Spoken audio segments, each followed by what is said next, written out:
Hi, I'm Ivy, representative ng Buba Milk Tea from Molino Branch. So, ang owner nito is yung pinsan ko from USA, California.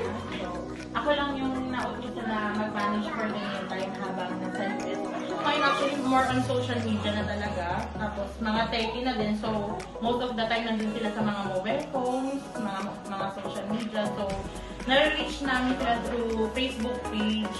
Eh, nakitulong na pag meron kaming mga hindi alam, na meron kaming taong natatawagan. May natatanong kami. Kasi ang kinagandahan kay Buba, nagtayo ka ng business, may mga representative sila, may mga business consultants sila na pwede mong tanungan, na nakakatulong talaga para mas mapadali. Lalo na pag first timer ka sa business, merong mag-guide sa'yo. Sa mga products nila, abot kaya talaga.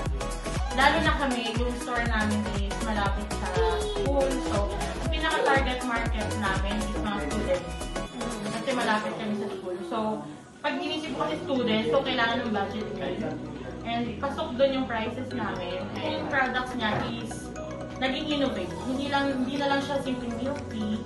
Nagkakaroon na siya ng cream cheese and other variants na yun nga, yung parang pasok sa panlasa ng mga nuggets, ng mga tao.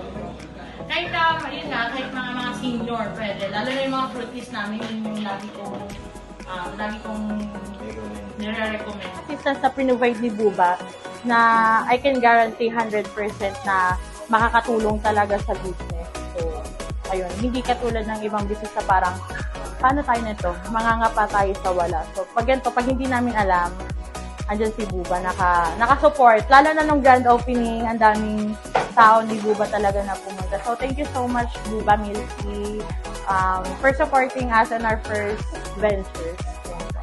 Thank you so much.